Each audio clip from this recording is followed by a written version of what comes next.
자, 한번 질문을 드려보겠습니다. 대답해 보세요. 바벨론 포로에서 돌아온 이스라엘 자손들이 예루살렘 성벽을 완공한 것이 주전 몇 년, 몇 월, 며칠이었죠? 네, BC 주전 444년 성령으로 몇 월, 며칠이요? 6월 25일. 어떻게 그렇게 잘하십니까? 네. 주전 444년 6.25 날이라고 말씀드렸죠. 예루살렘 성벽 완공일입니다. 수많은 대적들의 회방과 핍박 속에서 예루살렘 성벽 공사를 마침내 52일 만에 완공을 하게 됐습니다. 그런데 오늘 본문에 보면요, 이스라엘 자손들이 이처럼 예루살렘 성벽을 완공한 직후에 범민족적인 부흥회를 개최한 것을 알 수 있습니다. 예루살렘 성벽을 완공한 후에 뭘 개최했다고요? 부흥회를 개최했어요. 이때 이스라엘 자손들은 1차 바벨론 포로에서 귀환한 사람들, 2차 바벨론 포로에서 귀환한 사람들, 제3차 바벨론 포로에서 귀환한 사람들이 다 모여서 대부흥 집회를 개최했습니다. 자, 8장 1절 2절 한번 보시죠. 느헤미야서 8장 1절 보세요. 이스라엘 자손이 자기들의 성읍에 거주하였더니 7째 달에 이르러 7월이죠. 그 다음 단어가 뭡니까? 모든 백성이, 그 다음 단어가 또 뭐죠? 일제히 수문 앞 광장에 모였어요. 여기 수문은 예루살렘 성에서 물이 많은 지역이라고 해서 수문이라고 부른 것으로 봅니다. 아마도 베데스다 연못이 있는 근처에 성문으로 추정하는데요. 그 수문 앞 광장에 모여서 학사 에스라에게 여호와께서 이스라엘에게 명령하신 모세의 율법책을 가져오기를 뭐 했다고요? 청원을 했어요. 자, 그 다음 같이 2절 말씀 읽으십니다. 시작. 7째 달 초하루에 제사장 에스라가 율법책을 가지고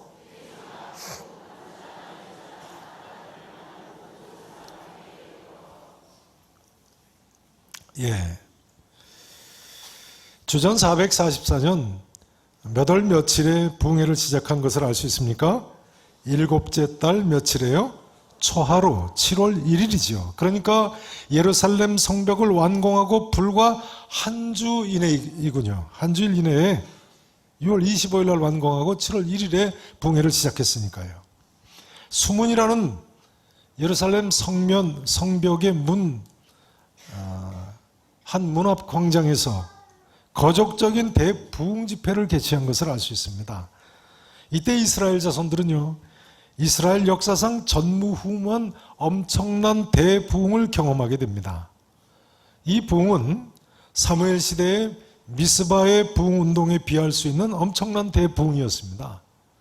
미스바 부흥 때는 이스라엘 자손들이 사사시대 300여 년간에 걸친 죄악을 회개하고 새 시대를 가져온 대부흥이었습니다만, 오늘 이 수문 앞 광장에서의 대부흥은 사실은 그 이상의 부흥이라고 할 수 있습니다. 왜냐하면요, 이 이후에 이스라엘 자손들은 그토록 그동안 유혹받던 바알신과 아스타롯신의 우상숭배에서 온 민족이 완전히 떠났거든요. 이스라엘 민족이 이처럼 일찍이 바알신과 아스타롯신을 떠나서 여호와 하나님만 섬긴 적이 있었습니까? 아니죠. 이스라엘 자손들은 하나님과 바알신 사이를 둘 사이에 껴서 항상 머뭇머뭇거렸죠. 그래서 열왕기하 18장 21절에 보면 엘리야 선자는 너희가 어느 때까지 둘 사이에서 머뭇머뭇하려느냐 꾸짖지 않았습니까? 예레미야서에 보면요, 이스라엘 민족은 마지막 제4차 바벨론 포로로 바벨론에 끌려갈 때까지도 하나님과 이방신 사이를 오락가락했어요. 그러나 예레미야 선자나 다니엘 선자나 에스겔 선자 같은 위대한 선자들이 활약한 바벨론 포로 이후에는 마침내 이스라엘의 남은 자들이 하나님께로 돌아왔죠. 민족적인 회심을 했어요. 이런 민족적인 회심을 했습니다. 그러나 그 이후에도 보면요, 앞서 보신 대로 에스라서 9장이나 10장 같은 데 보면 하나님 말씀 또 떠나가지고 주위에 있는 이방 족속들과 혼인을 맺고 다시 하나님 말씀 떠나서 살기 시작했습니다. 주전 444년이면요. 제1차 바벨론 포로 귀환을 한 지 벌써 100년이 다 된 때입니다. 1차 포로 귀환이 주전 536년이니까요. 그러니까 이스라엘 자손들이 포로 귀환의 감사와 감격이 점차 쓰러져 갔던 거예요. 이런 때 이스라엘 민족, 학사 에스라의 주도로 오늘 본문에 보시듯이 대부흥 집회를 열고 새로운 부흥기를 맞이한 거예요. 성도 여러분 아십니까? 이스라엘 민족은요, 오늘 이 사건 이후에 오늘날까지 한 번도 하나님을 떠난 적이 없습니다. 인간이 하도 죄인이다 보니까 나는 하나님 말씀대로 남달리 의롭게 산다고 외식을 하고 다른 사람을 판단하고 다른 사람을 정죄해서 또 나중에는 껍데기 형식만 남아서 예수님께 꾸중은 들었습니다만 이스라엘 민족이 이후 한 번도 하나님 떠나서 다른 신을 섬긴 적이 없습니다. 바알신이나 아스타로스 신을 섬기거나 헬라의 그 많은 신을 섬기거나 로마의 그 많은 신에 빠진 적이 없습니다. 오늘 본문 사건은 바로 이런 역사적인 전환점을 이룬 대부흥 사건을 보여주고 있습니다.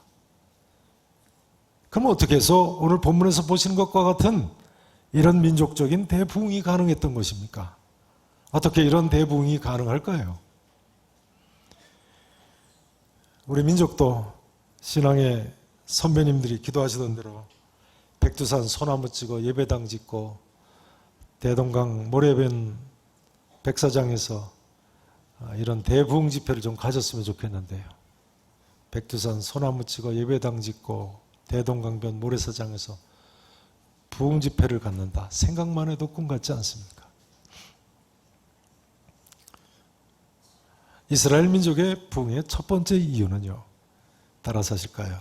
하나님의 말씀을 귀 기울여 들었기 때문에 하나님의 말씀을 귀 기울여 들었기 때문에 네, 하나님 말씀을 귀 기울여 들었기 때문에 가능했습니다. 자, 1절 말씀을 다시 한번 보세요. 8장 1절을 보세요. 이스라엘 자손이 자기들의 성읍에 거주하였더니 7째 달에 이르러 그 다음 두 단어가 뭐죠? 모든 백성이 그 다음 단어는 또 뭐예요? 일제히 수문앞 광장에 모여 학사 에스라에게 여호와께서 이스라엘에게 명령하신 뭘 가져오기를 청했어요? 모세의 율법책, 하나님의 말씀을 가져오기를 간청을 했어요. 모든 백성이 일제히 말입니다. 그 다음 2절 3절에 보시면요, 남자나 여자나 알아들을 만한 모든 사람이 다 모였다는 거예요. 게다가 3절에 보시면 수문앞 광장에서 새벽부터 정오까지 남자나 여자나 알아들을 만한 모든 사람 앞에서 이 말씀을 읽음에 뭇 백성이 이 율법의 책에 어떻게 했다고 나와 있습니까? 귀를 기울였더라, 이렇게 나와 있어요. 새벽부터 언제까지라고요? 정오까지요. 그러니까 몇 시간입니까? 새벽이면 6시예요. 무려 6시간 동안 하나님의 말씀을 알아들을 만한 모든 사람이 모여서 다 하나님 말씀에 귀를 기울여 들은 거예요. 게다가 5절 말씀해 보시면 학사 에스라가 책을 펼 때 모든 백성이 어떻게 했다고 나와 있습니까? 일어서니라, 이렇게 나와 있습니다. 왜 일어섰습니까? 모든 백성이 하나님 말씀을 높이면서 듣는 모습입니다. 여러분 방금 전에도 성경 말씀 읽을 때 일어서셨습니다만 왜 일어서셨습니까?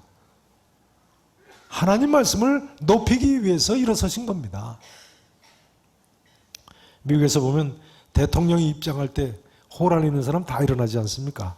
Ladies and gentlemen, the President of United States of America. 그럼 다 일어나요. 뭐 영화에 보면 그렇죠. 글쎄 우리나라 대통령도 입장하시면 뭐 앉아서 맞지는 않겠죠. 저는 뭐 본 적이 없어 모르겠습니다만. 이스라엘 자손들은 이처럼 하나님 말씀을 일어나서 높이며 귀 기울여 들은 거예요. 몇 시간 동안이나요? 6시간 동안이나요. 믿을 수 있는 이야기입니까? 6시간 동안이나 하나님 말씀을 서서 듣는다. 물론 6절에 보시면 에스라가 하나님을 송축할 때 모든 백성이 손을 들고 아멘 아멘 하고는 몸을 굽혀서 얼굴을 땅에 대고 여호와께 경배했다고 나와 있습니다. 그러니까 이건 또 얼마나 힘들겠어요. 일어섰다가 몸을 굽혀서 얼굴을 땅에 대고 경배하기를 몇 시간 동안 했다고요? 6시간 동안. 물론 6시간 내내 꼿꼿이 서 있는 것보다 나을 수도 있겠습니다만 그런 것도 사실은 쉽지 않죠. 느헤미야 9장 3절에 보면 나 4분의 1은 제자리에 서서 율법책을 낭독하고 나 4분의 1은 죄를 자복하며 하나님께 경배했다고 나와 있어요. 나 4분의 1은 낮 12시간으로 치면 3시간 동안 서 있고 3시간 동안 하나님 앞에 회개하고 경배를 드린 거예요. 그러고 보면요, 요즘 우리가 너무 열심이나 헌신이 부족한 것이 아닌가 생각을 하게 됩니다. 요즘 한국교회 이런 열심이 있는가요? 예배 시간 1시간에서 5분만 넘어도 일어서서 가시는 분이 계신데요. 오늘 가시려고 벌써 작정하신 분들이 몇 분 계세요. 제가 보니까. 어떻게 보면요, 108배를 하고 1000배, 3000배를 한다는 불교도들이나 이슬람교도들이 우리보다 더 열심히 있는 것 같습니다. 요즘 우리는 예배 드릴 때 의자에 이렇게 앉아서 편하게 예배를 드립니다만 절이나 이슬람 사원에 가보면 의자가 있습니까? 없습니까? 없지요. 석유판 돈 오일머니가 넘치는데 이슬람 국가에서 돈이 없어서 의자 안 놓는 것이겠습니까? 그러니까요, 우리가 이렇게 의자에 편하게 앉아서 하나님께 예배 드리는 거 감사하시면서 더 말씀 사모하시고 더 열심히 예배 드리시기 바랍니다. 네. 의자에 앉아서 편하다고 좋으시면 안 됩니다. 네. 어떤 분은 또 그러세요. 예배 시간에 조는 것도 하나님 은혜 받았기 때문이라. 네. 여호와께서 사랑하시는 자에게 뭘 주신다고요? 잠을 주신다고. 그렇습니까? 여러분, 하나님께서 사랑하셔서 잠을 주시는 사람이 토요일 저녁부터 주시지 왜 주일 아침에 잠을 주시는 거예요? 정신 바짝 차리시고 하나님 말씀 들으시기 바랍니다.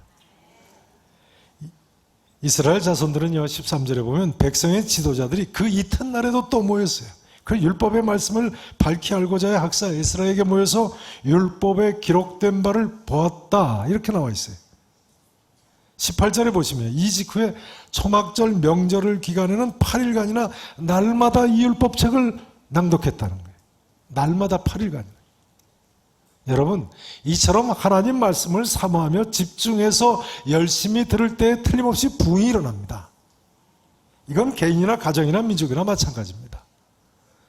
우리 각 사람도 이처럼 하나님 말씀을 읽고 또 읽고 듣고 또 듣고 분명히 그러면 놀라운 하나님 은혜가 임할 줄로 믿습니다.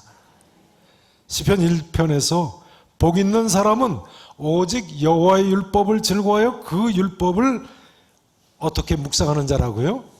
주야로 묵상하는 자로다. 그는 시냇가에 심은 나무가 철을 따라 열매를 맺으며 그 잎사귀가 마르지 아니함 같으니 그가 하는 모든 일이 다 어떻게 되리라고요? 형통하리라고 했습니다. 믿으실 수 있기를 축원합니다. 그러니까요, 가정적으로도 여호와의 율법을 즐거워해 그 율법을 주야로 묵상하셔야 됩니다. 올 가을에는 꼭 개인적으로 성경을 많이 읽으시고 또 가정적으로도 예배를 드리시면서 자녀들과 함께 성경을 읽으시기 바랍니다. 이스라엘 경우에 놀라운 점은요, 지금 이 집회를 정월 초하루부터 개최하고 있다는 점입니다. 이스라엘에서는 7월 1일이 행정력으로는 나팔절이라고 해서 새해가 시작되는 날입니다. 그러니까 이스라엘 백성은 지금 새해 첫날부터 거족적인 부흥회 사경회로 모여서 하나님 말씀을 받는 거예요. 바라기는 우리 모두 이처럼 하나님 말씀을 때를 가리지 않고 사모함으로 듣고 또 들음으로 하나님의 은혜가 없이는 살 수 없는 우리들인데요, 하나님의 은혜가 충만히 임할 수 있기를 진심으로 축원하겠습니다. 이제 이스라엘 자손들에게 이처럼 놀라운 부흥이 가능했던 두 번째 이유는요, 따라서 하실까요? 하나님의 말씀을 깨달았기 때문에, 하나님의 말씀을 깨달았기 때문입니다. 자, 7절부터 보세요. 느헤미야서 8장 7절부터 보시면요. 예수아와, 자, 거기 유명 인사들의 이름이 쭉 나옵니다. 그리고 7절 하반절에 보시면요. 레위 사람들은, 이런 사람들과 레위 사람들은 백성이 제자리에 서 있는 동안에 그들에게 율법을 어떻게 하도록 도와줬어요? 깨닫게 하도록 도와줬다는 거예요. 일반 백성들에게 율법을 깨닫게 하였는데, 하나님의 율법책을 낭독하고 그 뜻을 어떻게 했어요? 해석을 해줬어요. 그래가지고 백성에게 그 낭독하는 것을 다 뭐하게 했다고요? 깨닫게 하니 백성이 율법의 말씀을 듣고 다 우는지라, 이렇게 나와 있어요. 이스라엘 자손들이 이때 하나님 말씀을 듣고 깨닫고는 다 울었다는 거예요. 이스라엘 자손들이 왜 울었을까요? 우리 조상들이 하나님 말씀을 어기고 죄짓다가 바벨론 제국에 멸망했다는 사실을 깨닫게 된 거예요. 바벨론 제국에 하나님 말씀 어겨서 우리가 멸망당하고 포로로 끌려갔었구나. 자기 민족이 겪은 고난의 원인을 깨닫고 눈물을 흘리지 않았겠습니까? 자기들의 죄와 자기 조상들의 죄를 깨닫고 회개의 눈물을 흘린 것입니다. 그리고 하나님의 은혜 때문에, 그런데도 불구하고 하나님께서 우리를 사랑하셔서 다시 포로에서부터 돌아오게 하시고, 고난 가운데 예루살렘 성전을 완공하게 하시고, 더 나아가서 예루살렘 성벽까지 저는 완공하게 하셨구나, 감사하고 감격해서 눈물을 흘리는 것 아니겠습니까? 그러니까요, 우리가 먼저는 하나님 말씀을 듣는 것이 중요하고요, 그 다음은 하나님 말씀을 깨닫는 것이 중요한 것입니다. 12절에도 보시면요, 그들이 그 읽어 들려준 말을 밝히 어떻게 했다고 나와 있어요? 알미니라, 이렇게 돼 있어요. 밝히 알미니라.